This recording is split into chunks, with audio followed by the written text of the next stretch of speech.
The sun was barely up, painting the sky over Willow Creek a soft pink, when Susan stormed across Maple Lane in her bathrobe and fuzzy slippers, clutching a clipboard like it was the Declaration of Independence.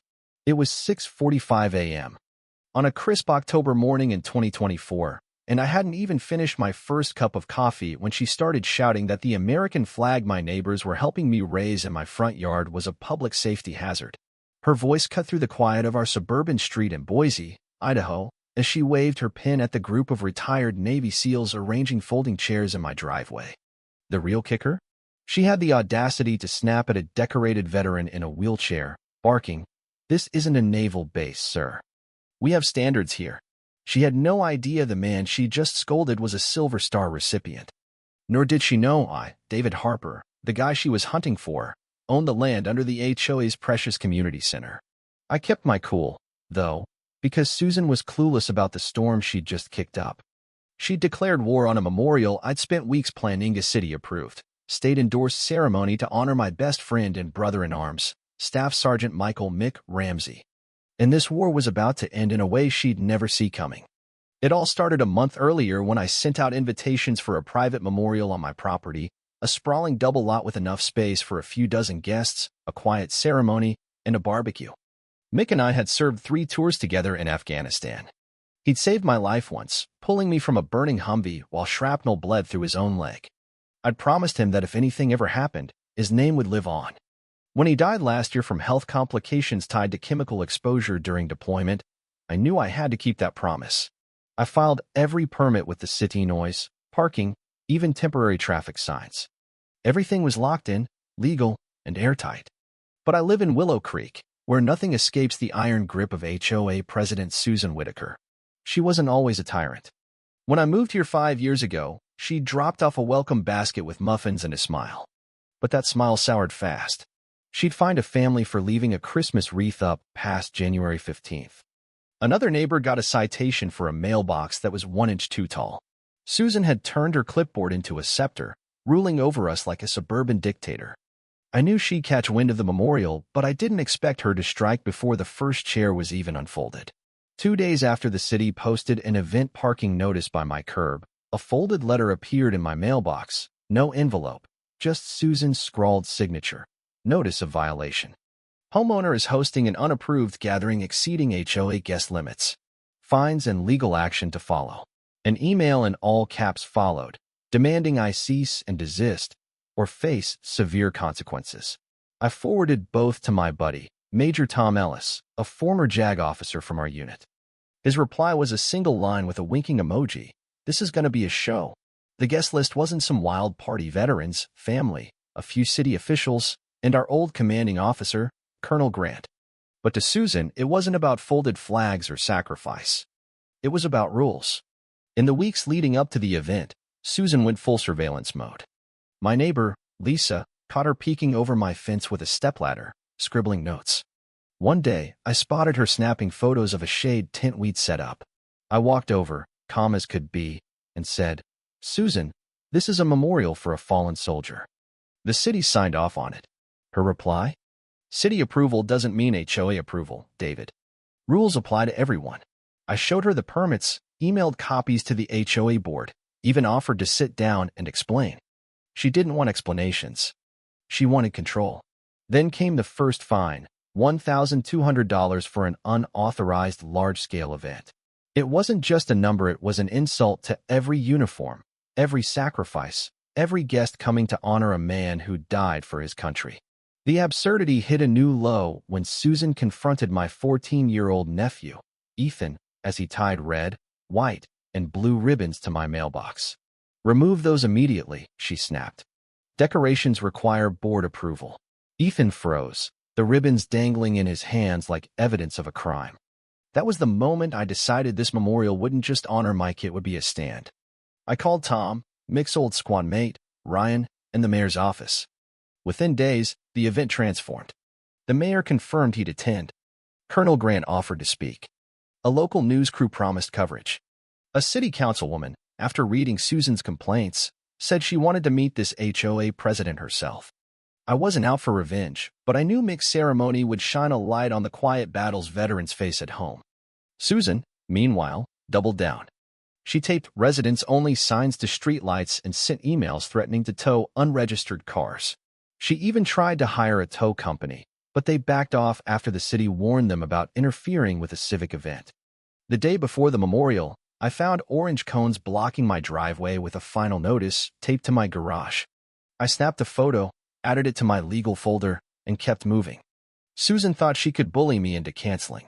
She didn't realize every move she made was turning this into something bigger, a public stand for respect, for dignity, for those who'd served and come home to silence.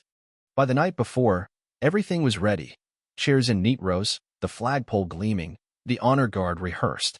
JROTC cadets were set to hand out water and guide guests. Susan stood on her porch with binoculars, watching as veterans arrived, nodding quietly to one another.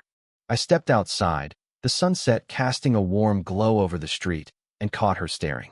"I'm reporting this to the board tomorrow, David," she shouted. I smiled. "Check the guest list first, Susan." Then I went inside and shut the door. The next morning, October 12, 2024, dawned with a chill in the air.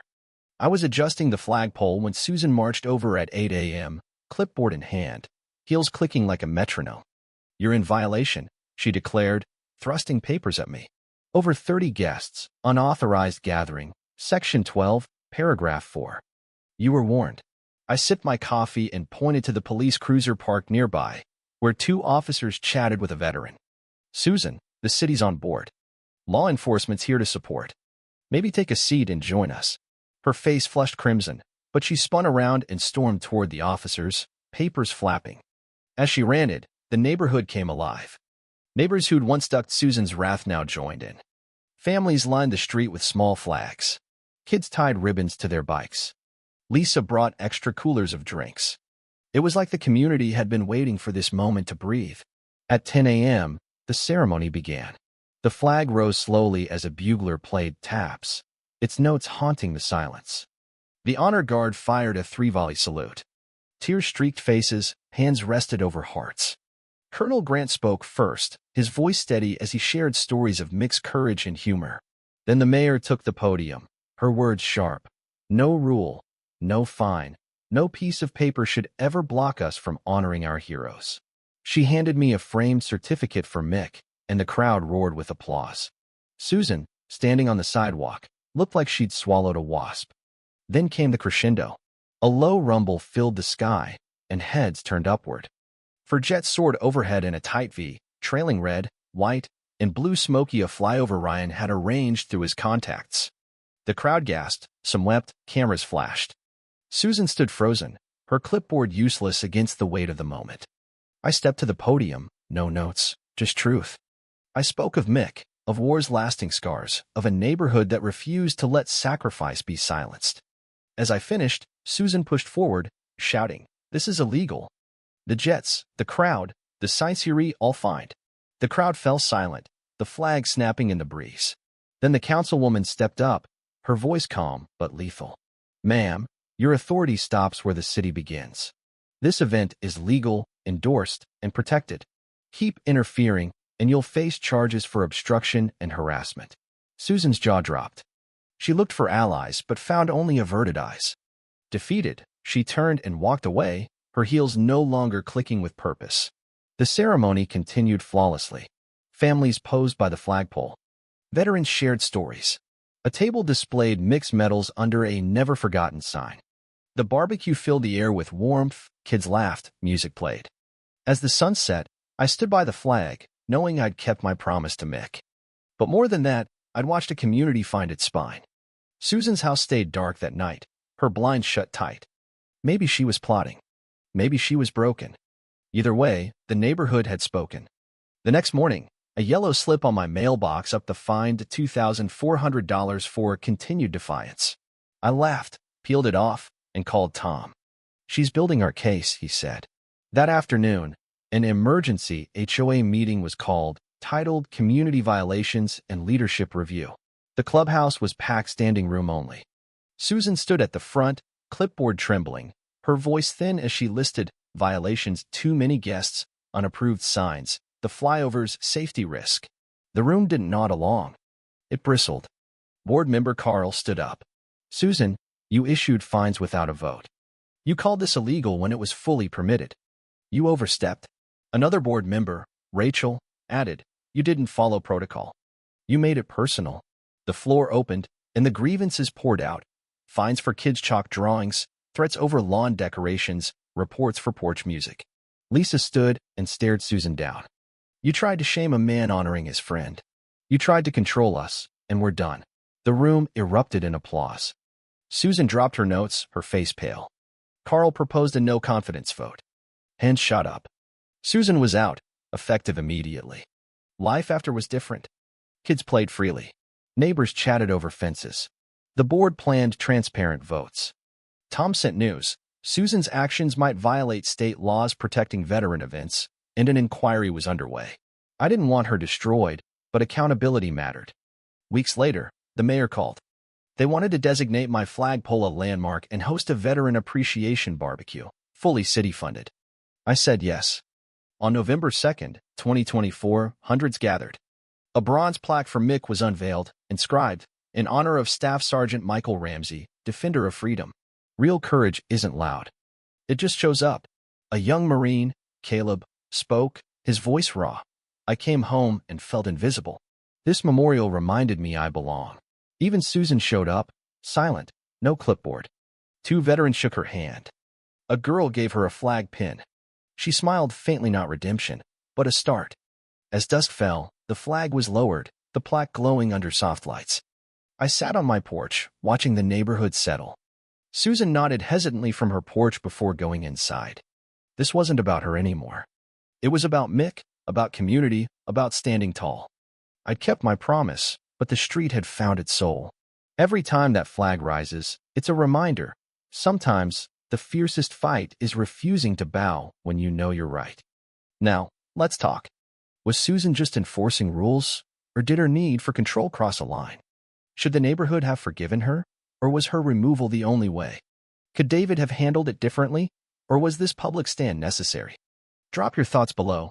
Hit that like button if this story hit you, and subscribe for more real-life battles that spark debate. What would you have done?